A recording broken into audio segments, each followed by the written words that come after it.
this is, keep in mind, 1997. Yeah. There wasn't any female CEOs of companies. There weren't any CEO entrepreneurs or female founders of companies.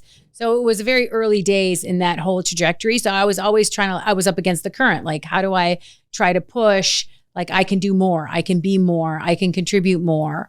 And eventually I ended up being the CEO of my own company in the Middle East. In Egypt, I opened a PR firm and he was the business partner with me on it. And at the time, there was only one other woman that was running an ad agency. And that was new. And now, Escaping the Drift, the show designed to get you from where you are to where you want to be. I'm John Gafford, and I have a knack for getting extraordinary achievers to drop their secrets to help you on a path to greatness. So stop drifting along, escape the drift, and it's time to start right now. Back again for another episode of the podcast, like it says in the opening, man, that gets you from where you are to where you want to be. And today, kids, we got a banger. And I know I say that all the time, but I'm just, the guests we're getting are just phenomenal. And this lady that's coming in here today, we're going to talk in detail about something that I think is in short order everywhere, which is self-reliance, how to be more reliant on yourself. And this lady, just to give you a little bit of her background, she's the CEO and founder of Digital and Savvy, a global communications firm. She was honored as one of the most influential women in Dubai. She's named as one of the most impactful Egyptians. She is a Forbes Power Women of the Middle East. She's the host of her own podcast, the Savvy Top Podcast, and more to the point, author of this awesome book, 7 Rules of Self-Reliance. Ladies and gentlemen, welcome to the program. This is Maha Abouelenein. Nice to meet you. Nice to meet you. Did I do it right that time? You did. Okay, I did do it right. Okay, good. I'm always so worried about that. Good job, John. I love it. I'm so worried about that. I'm so glad you're here. I'm so happy to be here, honestly. I'm so glad. So, first of all, obviously you're a very successful person. So I like to start out with kind of the backstory. Yep. What made you you? Tell me about how you grew up. I know you grew up in Minnesota, but tell me about what that was like. I am 100% Egyptian. I'm born and raised in Minnesota. I lived in a very small town called Mankato. Grew up there, lived there my whole life. And when I was 27 years old, my mother had MS, and my parents had been living in the U.S. their whole lives. And I only knew America. I was born here, raised here, high school, grad school, worked at General Mills. Like, I lived in the U.S. Mm-hmm. They said, we're going to move to Egypt. We're going to move back to Egypt. We overstayed our stay and it's time to go back. My mom was very sick. How old were you? I was 27. My mom suffered from multiple sclerosis. So I moved back for personal reasons. I'm moving to Egypt. I don't know the language. I don't really have any friends because I'm 27. So it's a professional time. Like, I don't have high school friends, college friends, any classmates, no mates whatsoever. Yeah. And I'm moving essentially to a foreign country. It's like you moving to the Middle East and just plopping down to start. And that's a real foreign country because it's a whole other language. I don't speak Arabic. I don't know anything. There are cultural differences in how men and women get treated in that country. Everything. It is very different. And I got to find a job because I worked at General Mills in the U.S. in Minneapolis. Like, I worked for the biggest brands in the world, the Wheaties, the Betty Crockers, the Pop Secrets. I worked on the Super Bowl. I worked on cool projects and cool brands. And I find myself in Egypt, like, I got to find a job. So I was going to go look at Pepsi, a P&G, a Coca-Cola, an American company there. Couldn't find a job. So I ended up getting offered to be an office manager for a billionaire.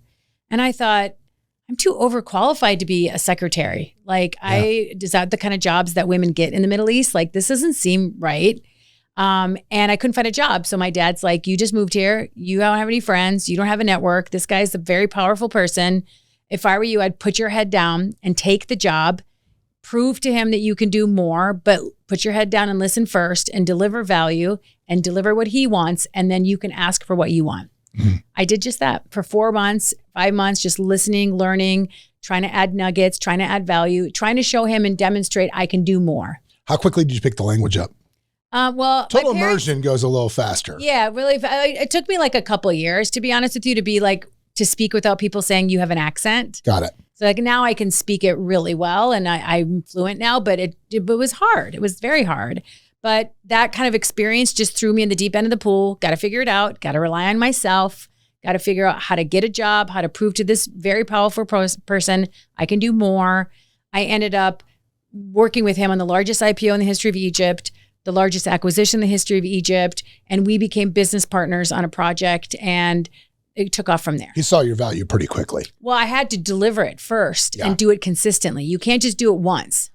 You know, you think about that, and, you know, I've spent some time in Cairo, so I'm very familiar kind of with that culture. And it's like, you talk about trying to come up in a man's world, right?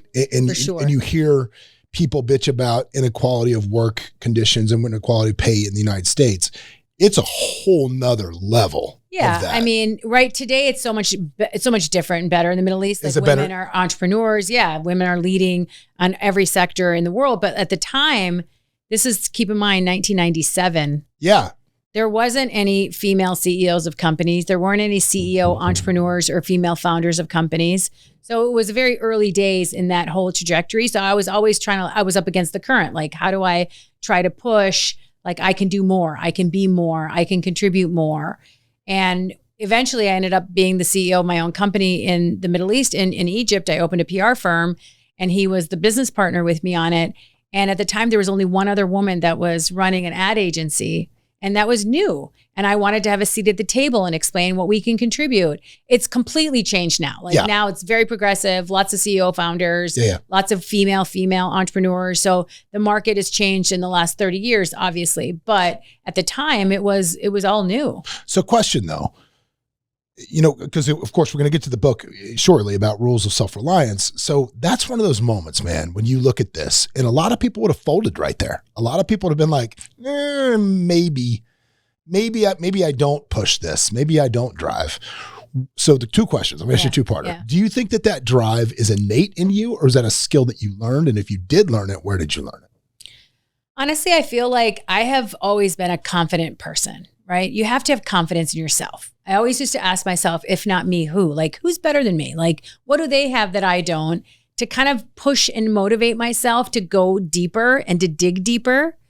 So it's not something I think I was taught. I feel like I kind of had that inner thing in me, this fire in my belly. Like, I want to be better and I want to push myself because I don't want other people to pass me. But I think, honestly, it's, especially when it comes to something like self-reliance, it's not something we're born with, but it's certainly something everybody can master. Right. The situation with your parents, you said they had lived in the United States on a visa for their whole time. What did they do? Who were they weren't here on a visa. My parents didn't immigrate. They came here. No, my dad was basically a professor. My dad was a professor at university, worked up to be the dean of the business school in Minnesota State University. My mom was working, and then she got sick and she stopped working. But my dad was an educator. My whole family is uncles, aunts are all educators, professors, teachers. And I feel like that's where I kind of got also that bug for being a lifelong learner and like being curious about things and educating myself and trying to give myself the best cards, like invest in myself, learn things, try to be smarter and work harder by putting that effort into other people, into yourself. Yeah. Did you always know you wanted to kind of be, like you said, you were in ads, like that's what you wanted to do? I wanted to be a television reporter. I wanted to report live from the pyramids for CBS News. I had a very specific vision. Cool. Yeah, like cool. I used to practice my stand-up, reporting live from the pyramids in Cairo. Like, I wanted to be a television anchor my whole life. I wanted to work in news.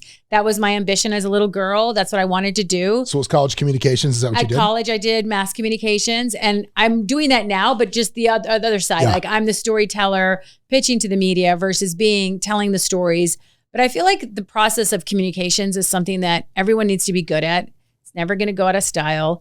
Understanding how to tell your stories, connect with the audience, get customers, serve your clients. All of those are skills that are just something that we're all going to need to know how to master. And AI is not going to change that. No, it's not. I love the people that say, because I mean, obviously you put your heart and soul into this, right? Yep. I have a book coming out very soon too. I put my heart and soul into. And I'm thinking to myself, I love these people. Like we had a client, right? One of my agents walks in with this pamphlet. I'm going to call it a pamphlet loosely. And it says how AI is impacting real estate. Right. And the guy that sent it to us is one of our new clients. And he goes, "Oh, I wrote this book for realtors and I wrote it with AI." And you're reading it and it's stereo instructions.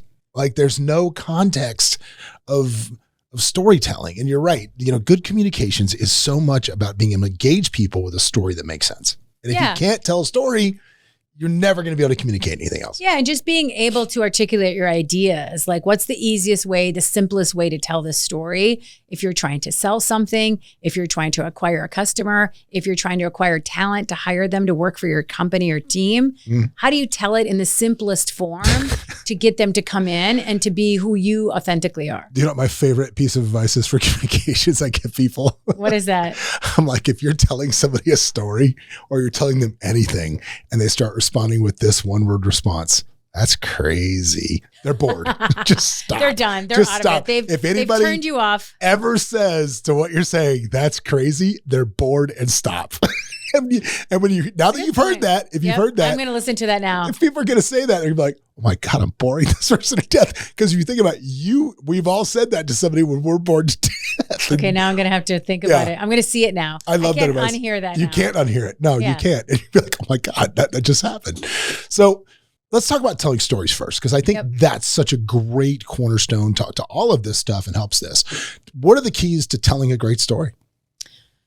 One is, first of all, know your audience. Like, who are you trying to talk to? Like, really honing your message to the audience that you want to speak to. So are we speaking to real estate agents? Are we speaking to other entrepreneurs that are in the finance industry? Like, know who your audience is and what is the most effective way that you can speak to them that's relevant.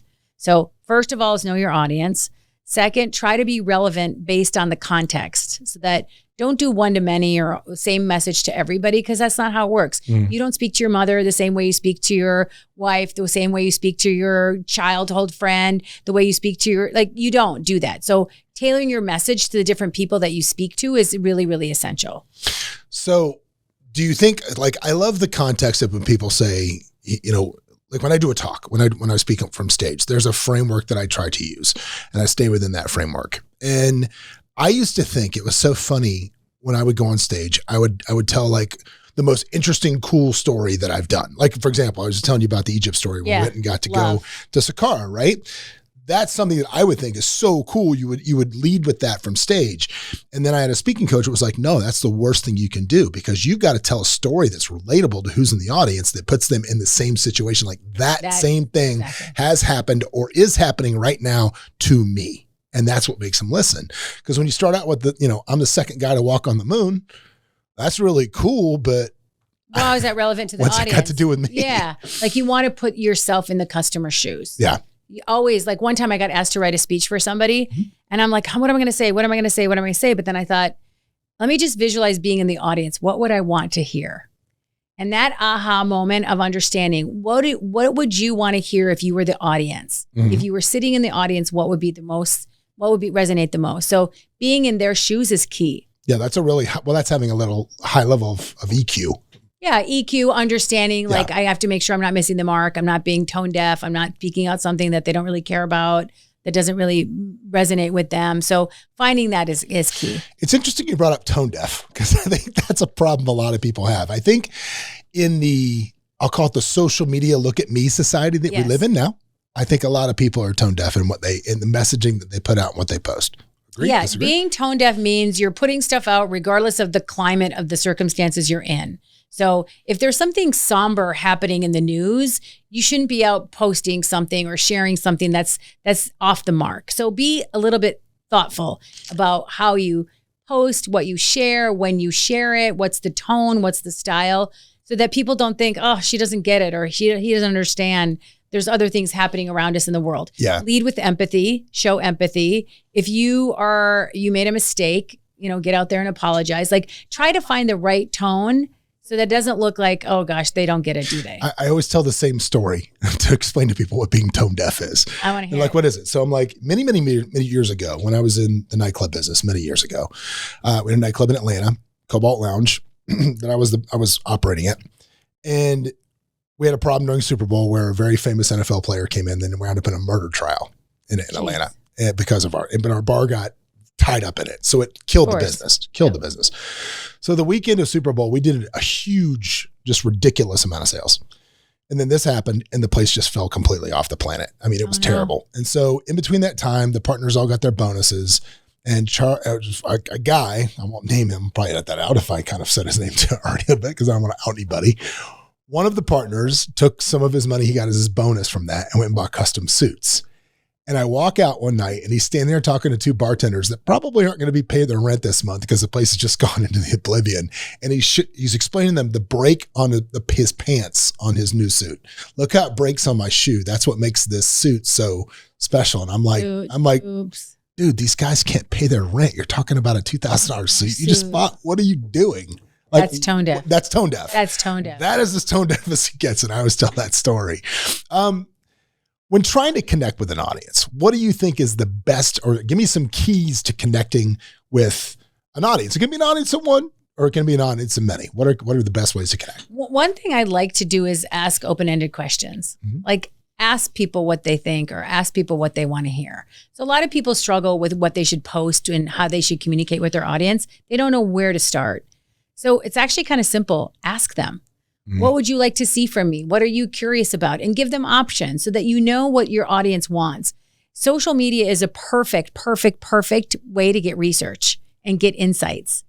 And a lot of people overlook asking that simple question to find out, like, what should I be posting about? Like, would you like to see behind the scenes on this? Or do you want to hear more about industry stuff or market stuff? So I feel that's one way you can connect with your audience, by asking them what they think. Yeah. Ask for their opinion. Bring them into the conversation. Do you want to see more of this? Yeah, bring them into the decision making. I think that is like a really, really important step. I think another thing too is try to diversify what you're sharing with your audience so they see more about who you are and what you do. So personal brand doesn't mean personal life. I'm not saying share your personal life. Mm-hmm. I'm just saying show them the elements of your personal brand. Your personal brand is made up of your skills, your experience, and your personality. So when you're coming to share things with your audience, make sure you're showing them those three things consistently. Well, it's interesting because you did a lot of work with Gary Vee, didn't you? Yes, okay. I still do. You still do. So you work with Gary Vee. And it's funny when you look at Gary Vee, and I've seen this, and it's hilarious because you're talking about that. It's like, what do you really know about Gary Vee? And most people that follow him religiously couldn't name, I mean, I like to go to garage sales. Yep. I like the Jets. I like sports cards. And my dad owned a wine place. Yep. Outside of that, there's not a lot. You don't get a lot. You just don't, because that's what he's honed in on. Yeah. And he talks a lot about his business and digital marketing and social media and being relevant. But I'm talking him as a human being. That's the four things you get. That's the personal you get. But you choose what you want to share. Like you choose the personal parts that you want to share, your hobbies or your interests. You choose that. Yeah. And this is a man who films himself all day, every day. So my question is with that is like the 4 or 5 things. Is that enough? Should you let it just roll and just figure it out? Or should you just decide what you should do? Because that's who you are. The key to building an effective personal brand is to be consistent with who you are in real life. Mm-hmm. You're not going to be faking it till you make it. So that's who he is. Sports cards, wine library, garage sales. That's his real life. Yeah. And so you want that to mirror what you're actually like, not something that you do for social versus what you do in real life. You know, one of the things I can't stand about social media is it just tends to spin off clones. Like somebody will see something that's working and then just repeat it. I think we're it's fizzling now, but in my kind of world, my wife calls them the entrepreneur bros is what she calls them. She's like, we're starting to see less and less of the entrepreneur bro. Yep. You know, the super alpha male. If you don't have abs, you can't be successful. And I think that is losing popularity. Yep. Hopefully. Not everyone's cut out to be an entrepreneur. I get it, but I get it. But it just seems to me that hopefully some of that is waning away. All right. You just said you spoke at Inman today. I didn't know that. Yeah, I spoke this morning at Inman. I did a keynote. Can I ask what you talked about? Yeah, I did an opening keynote. I talked about the 7 rules, but I really focused on building your personal brand and networking and talking about creating value for other people. I feel like if you can create value for somebody else, that's how you can win when it comes to your business and your personal life. Like, listen to what they care about. Mm-hmm. Find out where you can deliver first before they ask. Mm-hmm. Anticipate needs. Figure out what's the thing that I will like when I'm meeting you and talking to you. What's the thing that you care about the most? And then how can I deliver that? Be a value creator. So creating value for other people is something that I think a lot of people can invest in. and understanding how to do that over the long term to get where they want to go. Yeah, I always say the best way to become a commodity within any circle is become known as the guy that can connect the dots. Yeah, and be indispensable to others because you're that super connector. Like if you're looking to introduce A to B and you want something out of that, it's not really authentic or your intentions aren't good because you're doing it because you're trying to do a transaction and get something out of it. Mm-hmm. What I'm saying is do that with good intention because if you deliver for A and you deliver for B. And expect nothing back. You're going to get it back tenfold. I think that there, I'm going to disagree a little bit there. Just you have to be calculated about it. I'm not saying to do it to everybody and for everybody all the time, but I'm like, you have to know when to play the long game. You got to know when to do it.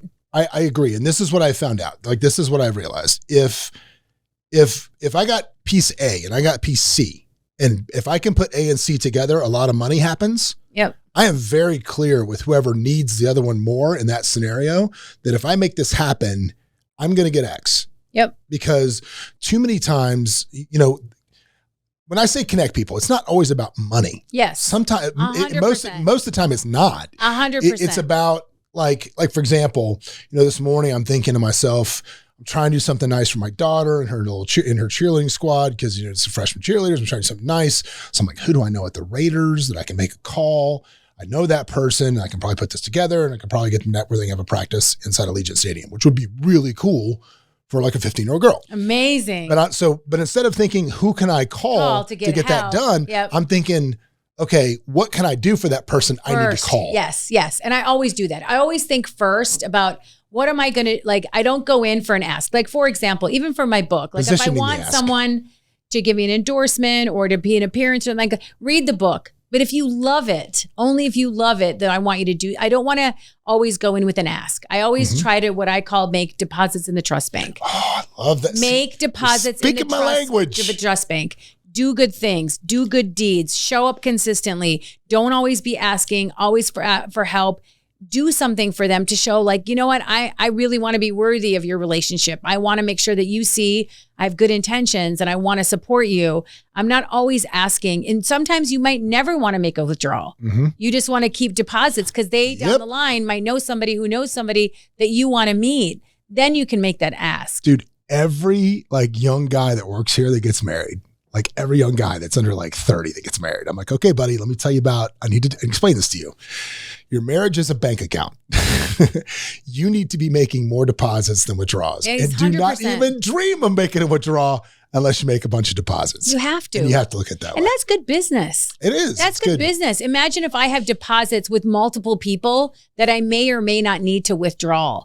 Then that's good for my reputation. That's good for my business. That's good for me to get referrals or me to say, if somebody asks about me when I'm not in the room, they're like, do you know her? What is she like? Like, she's always delivering. She's always trying to be helpful. My number one motto is, how can I help? Like with my team, I do that all the time, with my customers, with my clients, with my suppliers, my vendors, because I don't know what they need. Yeah. So first of all, ask. So I have intelligence. And then B, if I think of something a week, a month, a year later that I remembered they told me, I'll make sure to make it happen. I'll tell you a story. This woman told me a year ago in Cannes Lion, she's like, I've always wanted to go to this event called Brilliant Minds. And it's in Sweden. It's a private event. They have this event by the foundation of the owner of Spotify. They do this private event.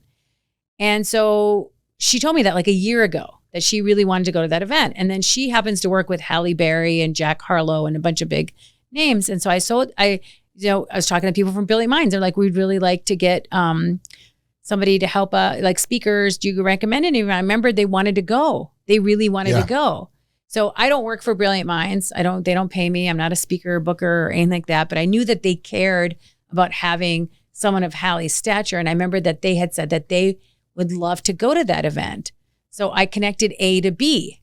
Mm-hmm. I don't work with Halle. She's not my client. I don't work with Brilliant, but I was just connecting. I was a super connector for something that I knew would be valuable to them and valuable to this group. And they came and they went to the event and they spoke and it was great and all was well. And I didn't ask for anything from Brilliant Minds or from Halle Berry, but I'm like, now I put deposits in 2 banks. Yeah. That if I ever need something, I can ask because I delivered first. Well, it's like, with a bank account, you deposit a bunch of money, and the further you are, or the bigger your credit lines are, the better your credit is. This is like building reputational credit. Yeah. you're right. This is how your reputation will precede you. This is how you do it. Yeah. And the other thing too, I think a lot of times too, when you, especially in business, thinking about, I talk a lot about, and I talked about this morning at Inman, about you treating your reputation like a currency. What's its worth? What's its value? How do you grow it? How do you protect it? Your name is the only thing you have, John. The only thing you have is your name. And your business depends on it. Your livelihood with your relationships, even with your friends, depends on having a good relationship and a good reputation. So I feel like you need to really invest in your reputation. And reputation for me equals personal brand. They're the same word. So wouldn't you want to make sure you're building it, you're protecting it, you're investing it? I think it's essential. And a lot of people don't spend enough time thinking about, I have to control how I show up in the world. What is it? Your mission statement is what you say about what you do, and your brand is what other people say that you do when you're not there. When you're not in the room. Yeah. And Jeff Bezos says what people say when you're not in the room. Yeah. Man. Because, obviously, it was so cool that Inman had you there because of real estate and all the changes that we have. Yes. There's probably a lot of scared faces in that crowd. Yeah, I think they're all, first of all, it was wonderful. I really enjoyed it because this is a sector that I'm really trying to really support more. Like when it comes to building your personal brand, like how do they do storytelling? Should you have a YouTube channel? Should you have your own LinkedIn newsletter? All of it. Should you do behind the scenes on what you're doing? Should you talk about industry trends? There's so much to do in real estate when it comes to building your personal brand. And then it's all about networking. Yeah. How do you master that DM on LinkedIn and Instagram? How do you build your network? How do I get into your network, John? Mm-hmm. You're doing it right now. So we're here. Like, I know, but I'm just saying, like, how that's like critical. Those are things that they had on their mind. Like, how do you create value for your customers? How do you go to the nth degree to make sure you're not just there to close a sale? Like you told me about your services here. Like you do the whole move from where to get my pet groomed to kids' school to all the things. All of it. Yeah, Inman does. That's a cool event.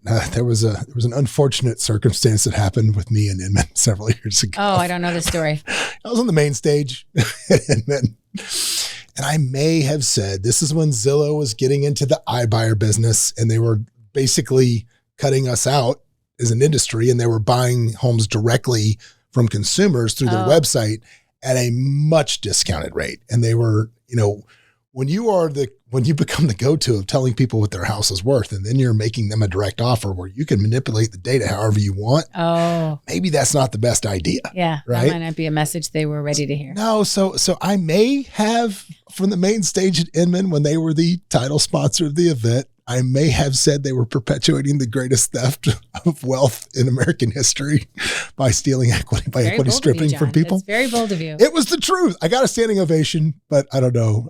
Now that's when Brad owned it, so somebody else owns it now. So maybe I'll be invited back. Maybe you'll be invited back. It's been a minute. I need to just start writing.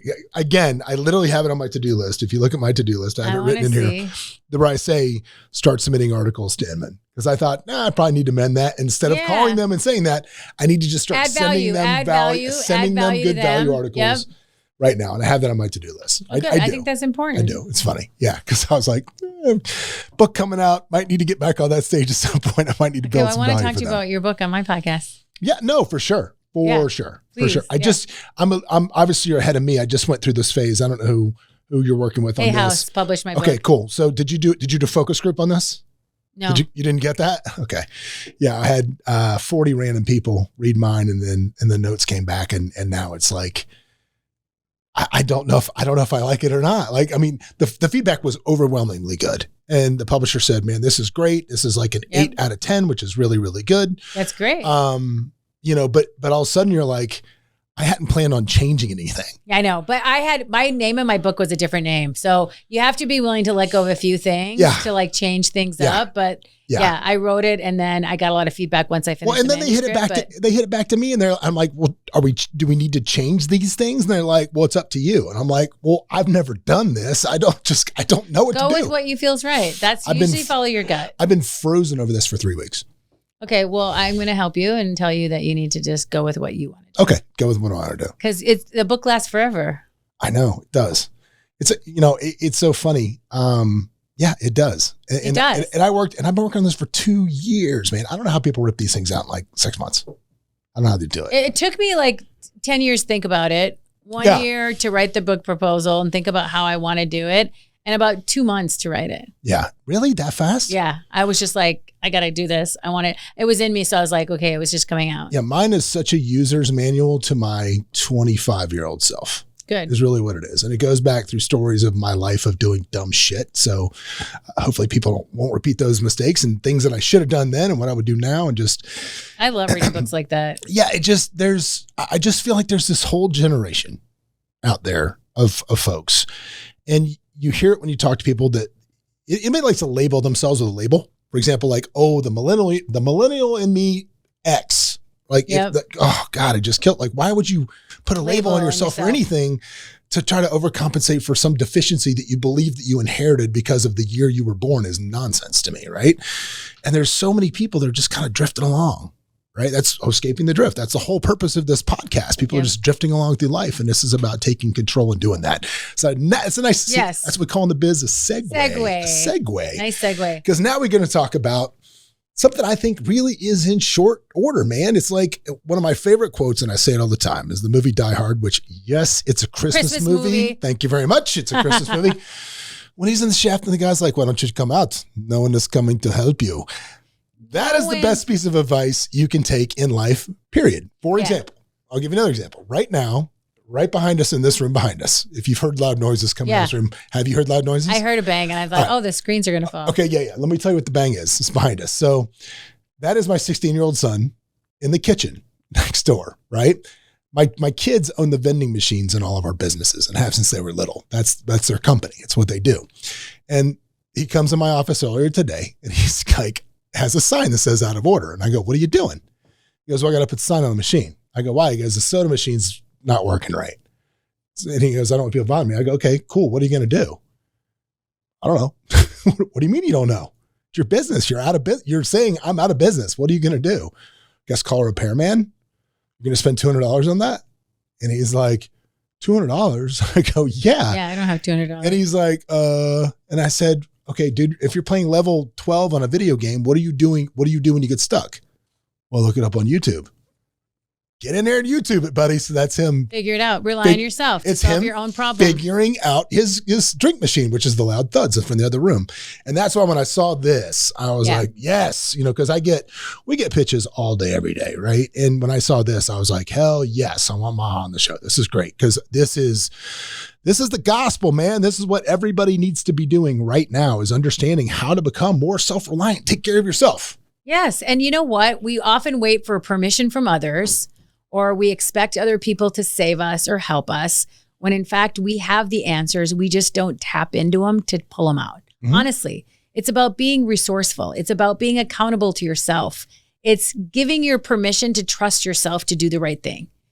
You know what's best for you. So why do you listen to other people to do what's best for you? It drives me nuts. Like, obviously, take information from people, get help from other people. Self-reliance is not about being independent, but it's about pursuing what you know what's best for you. Mm-hmm. And what are the tools I need to rely on myself before I plug other people in? So how do I create value for other people is one of the rules. Mm-hmm. How to be a long-term player. Well, let's slow down. Okay, so let's start with rule number 1, how to create value for other people. Yes. Give me some, obviously it's kind of what we've been talking about for the last 30 minutes, but yes. So what specifically can you do? What's your technique? Anticipate needs, ask questions, be a really good listener, deliver first, find out what somebody cares about. So learn about them, intently understand what is their problem or what's their business opportunity or what is it that they care about, and then deliver value to them. And you should really be thinking about, in every relationship that matters to you, that could be an unlock for you or your business, how do I create value for them first? Mm-hmm. You take the first step. Don't wait for them to ask you to do something, which leads to the second one, which is don't be a waiter, be a creator. So often we're waiting for Mr. Right, waiting for the job manager to give us a promotion, waiting for the manager to give us the project that's going to make us a rock star to get that promotion, waiting for an opportunity to come along that's going to change our life. There is no magic opportunity that's going to fall from the sky. Or drifting along with the current, as I would say. Or drifting along with the current. You got to go create it yourself.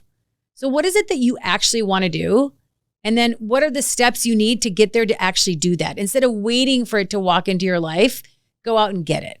You hear about matching and modeling, finding other models that you can model to get where you want to be. And I was literally in the shower this morning and I was thinking about, it's for me, one of the biggest questions that you ask out there is this concept of equality of opportunity versus equality of outcome. And I'm not going to get political because I'm not going to get political, but one of the candidates for president, I heard come out of this particular person's mouth, they made the comment of, we need to make sure we all end up in the same place. I do not believe that. Yeah, I believe that's not what makes us great. No, I believe everybody should have the opportunity to get where they want to get. So I'm constantly pounding like into my kids' heads that, you're going to have every opportunity, but what you do with it is up to you. And the idea here becomes, I was thinking this morning in the shower, literally, like I was thinking, and again, with YouTube and him, there is nothing you kind of can't learn outside of like brain surgery and some great stuff out of YouTube. It's the greatest. Like you think about the Library of Alexandria, right? In Egypt. Nothing compared to the wealth of knowledge that is currently contained on YouTube. That's actually one of my rules in my book is to be investing in yourself by learning. YouTube is for free. Podcasts are for free. Yeah. Everything on the internet is for free. Why wouldn't you learn? Why wouldn't you take advantage of what's out there and be the best, whether it's you want to learn how much more protein you should eat or how to fix a bike or a vending machine or to get finance skills or how to use Photoshop. It's out there for free, people. Why aren't we taking advantage of it? You have the same opportunities of everybody else.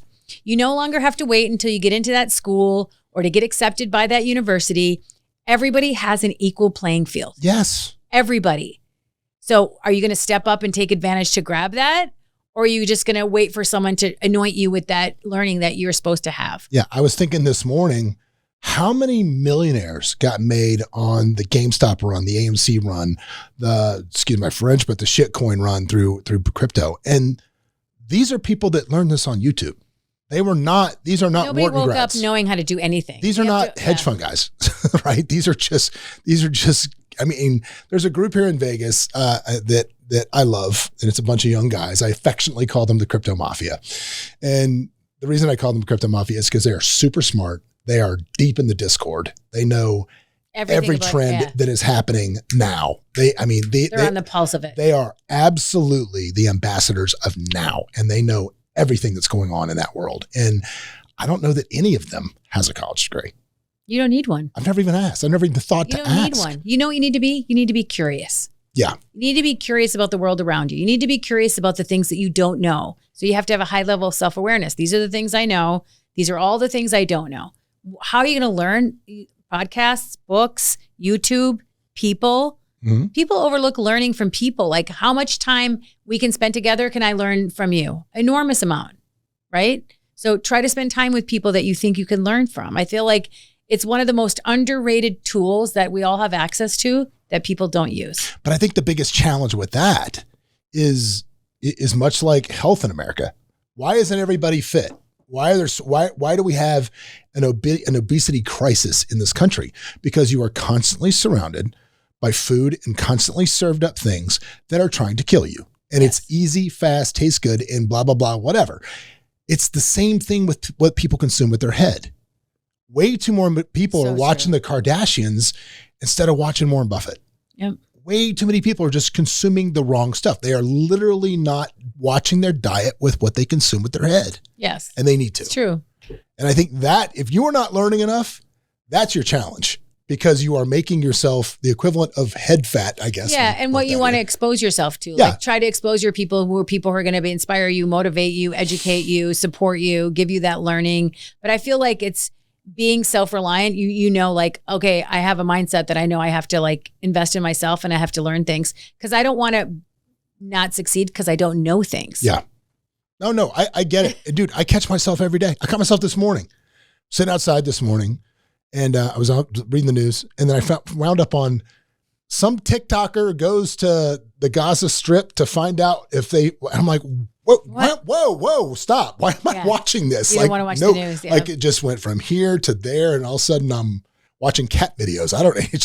It's really easy to do. So you got to be very cognizant. And I also love the fact that you talk about how important it is to educate yourself. Cause I genuinely feel when you stop learning, like, I think that's what makes you old. Yeah. When I'm not learning, I'm not growing. If I'm not growing, I feel like I'm dying. Yeah. Like right now we are living longer. We're healthier. our money, our relationship with money has changed. Our relationship with time has changed. So like my sister has been working at the same company for 35 years, same job, same industry. And there's a whole wealth of things that she has to learn that like are going to be coming up in the market that she's like curious about. She wants to learn. Like you can be in one career for your whole life and still be curious about other things. Well, you have to keep learning. You have to keep up. And there's things, you don't need to do everything. Like you can think about podcasts. You can do it in the car, at the gym, at the airport, like wherever you are. Learning is everywhere. And be intentional about like trying to pick something new up every week. Well, again, like if you look at our industry, real estate, you have the older guard. Oh, I don't understand technology. No, you choose not to learn it. Yep. You're making a choice. And one of my good friends, Kent Clothier, who I love, I don't know if you know Kent or not, Kent, who I love. Kent always says, stop, replace, if you want to change your life, replace the word can't with choose not to. Oh, choose not to. I choose not to. Instead of, I can't lose weight, it's I choose not to lose weight. Oh, wow. That's a different reframing. I can't understand this computer. No, I choose not to understand this computer. I thought you were going to say that I have to work out. Like I get to work out. Like, we always do that. Yeah. It's really important. We always do that. Yeah. We get to it everything. My agents, believe me, every day they get to call the damn leads. They don't have to call them. They get to, because there's a lot of people that would love to be in that chair and have the opportunity to call my stuff. Like much I can tell you. What's the next rule? The next rule, well, one was I skipped the first one, stay low, keep moving. So it's kind of building off what we just talked about. Stay low, keep moving is a military term where they want you to be like crouching on your stomach, just stay low so that you don't get hit by any arsenal. Mm-hmm. But I took it for a metaphor for life, like stay low, stop, don't be distracted by everything around me. Put in the hard work, put in the effort. There is no overnight success. You know that, right? You got to put in the reps. Yeah. You got to put in the effort. You have to put in the effort. Stay low. That's the advice my dad gave me. Stay low, put your head down. Put your head down and let the work speak for itself. Yep. You don't need to say, look at me, I know things. If you deliver good work, you stay low, you work hard, you put in effort, that's what matters. Keep moving because despite obstacles, I have them, you have them, everybody has setbacks, obstacles, problems in their lives. Everybody does. Nobody's immune to not having any issues in their lives. So just keep moving. Try to win the day. And the next day and the next day. So that's one of the rules, like stay low and keep moving is the first rule because I feel like you really need to be focused. There's a lot of distractions out there. So if you have goals and you want to achieve them, you have to learn how to like tune those out to keep going through what you want to get through. I'm going to say something that's a little off topic, but I just want to point this out because I've noticed this since we've been sitting in here, which is this. This is a masterclass for how to be on a podcast. And I'm going to tell you why. Anybody does a podcast, we're going to take this. Like you're going to listen. If you're listening to the whole thing, great. God bless you. It's fine. But to get you to listen to it, we have to cut this into little clips, right? And those little clips on average, the best ones we can make are 60 seconds long. And almost every single point she gets through the whole point in less than 60 seconds, which is going to make this really easy to cut. It's going to make it really good content going forward. So this is a masterclass. Thank you. Just randomly, I wanted to point out how much I appreciate that as the person that's hosting this, because you're making great points concisely, which again, I think that's probably just part of your communications background. You're not droning on, which I love. So thank you. That's You're welcome. Okay. I want to talk about one of the rules about being a long-term player. Yes. So we live in a society where you just want to like instant gratification. 3 seconds on that video. I got to see it. Tap to pay, get in and out, download the whole season. Everybody wants to work fast and everyone's impatient. I'd like people to think a little bit long-term. Play the long game on things that matter to you. Mm-hmm. I always tell people, if you want to know how I'm doing financially, you can just ask me how I feel about Uber Eats. The angrier I am about it, because I don't use it at all. To me, it's insane. It is insane that people would pay for that when they can get off their ass and go pick up their own food. It's insane to me.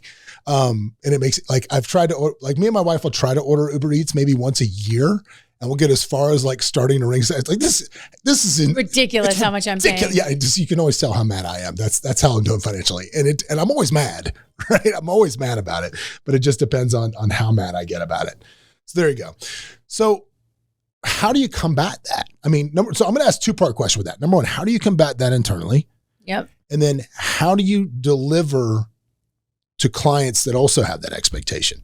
A couple different things. Like one way you can be a long-term player is like put people over profits, right?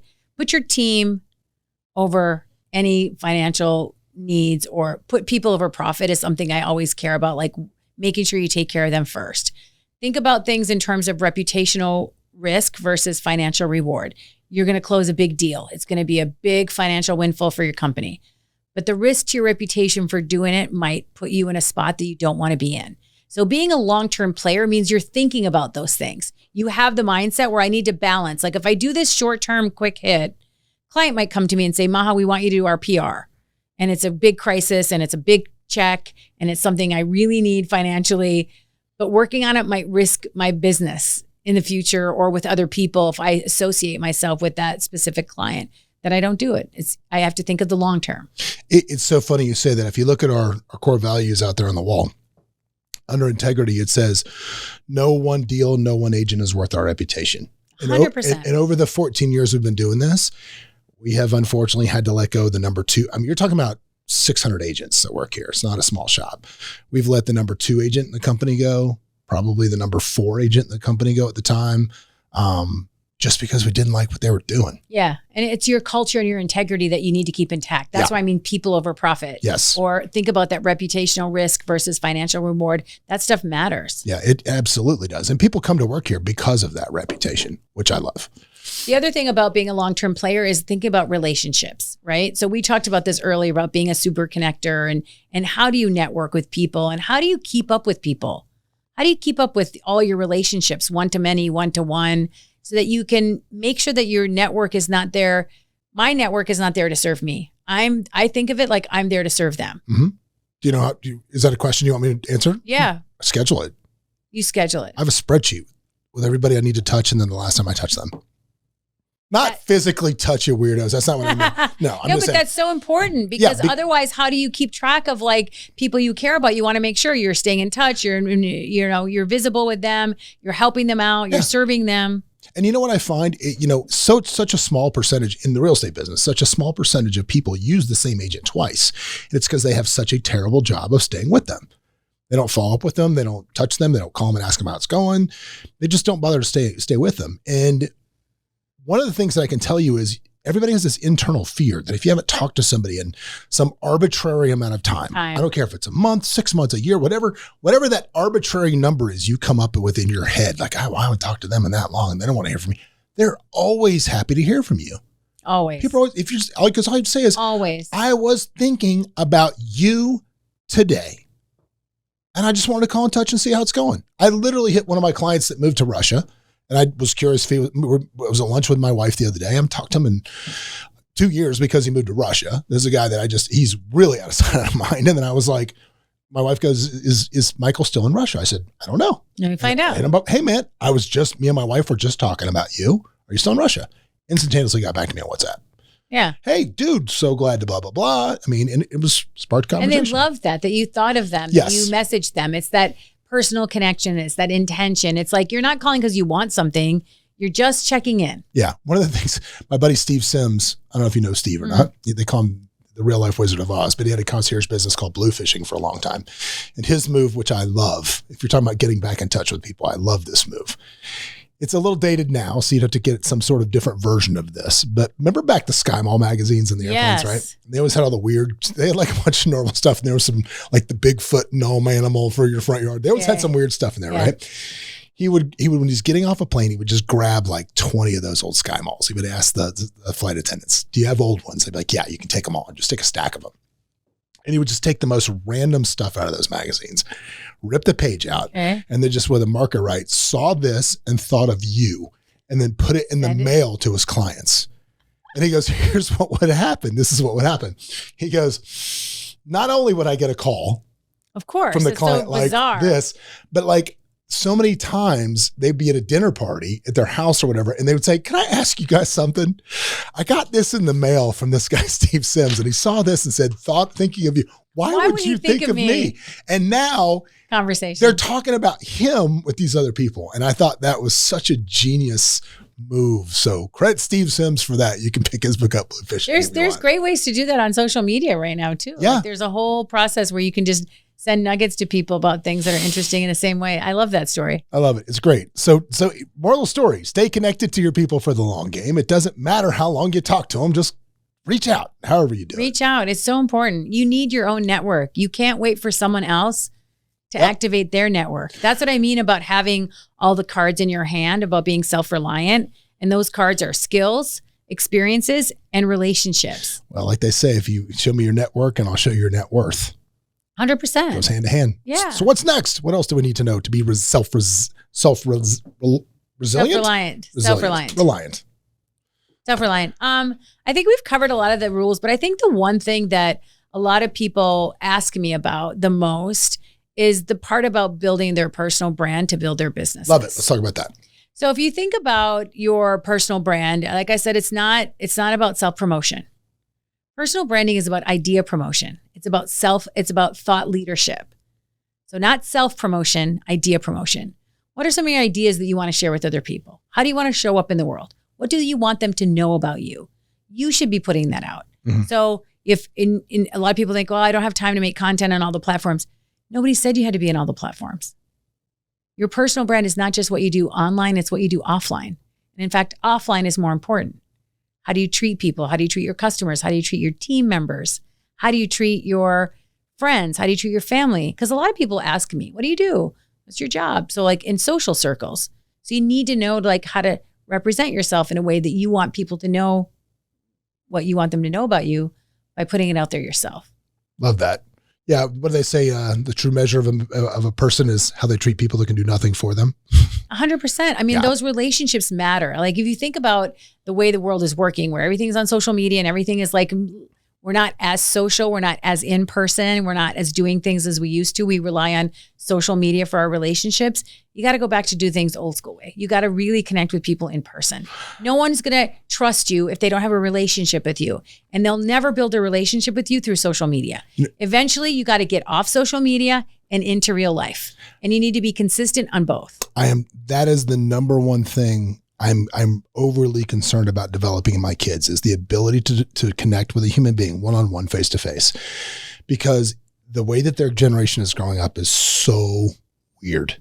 Yeah, they think friends are something you push a button, you unfriend somebody. That's a relationship is something you need to nurture and invest in and spend time with and ask how you can help them. But the connection is so low. It's like if they come over, it's like, oh, you guys want to play video games? Yeah, everybody goes home. So they can get in their own little bubble, put on the headset, and that's it. And they're all just doing this all day. This is how they'd rather text than talk, right? Always. So I tell my kids all the time, look, that is a skill that by the time you are 30 years old is going to be short, and it's going to be hard to find, impossible to find, short order, hard to find. And if you have that skill, you will eat everybody else for lunch. There's no question. Because it doesn't matter what industry you're in. You have to connect with other people. You have to. And I feel like, again, going back to the very first thing we talked about, having good communication skills, understanding how to talk to people, how to have that conversation, finding your narrative. What is it that you want to talk to people about? That matters more than ever. Well, it's awesome. Well, the book is 7 Rules of Self-Reliance, How to Stay Low, Keep Moving, Invest in Yourself, and Own Your Future.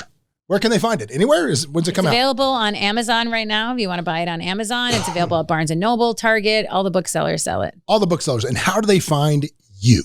My website, mahaabouelenein.com. Okay. Or you can follow me on Instagram at Maha Gabber. Cool. Well, it was a pleasure to meet you. I'm glad you came through. This was awesome. I can't wait to read the book. Don't escape the drift, you guys. No, you need to escape the drift, don't escape the drift. Don't forget to be, wait, can we edit that? We'll do it again. No. See, we're authentic here. Up. We're authentic. We put it out there. It's what we do. Escape the drift. That's it. Rely on yourself. That's it. And that's what we're going to do. That's what we're going to do. All right, guys. Well, like she said, man, and like they said in Die Hard, nobody is coming to help you. So you might as well get busy on helping yourself. We'll see you next week. What's up, everybody? Thanks for joining us for another episode of Escaping the Drift. Hope you got a bunch out of it, or at least as much as I did out of it. Anyway, if you want to learn more about the show, you can always go over to escapingthedrift.com.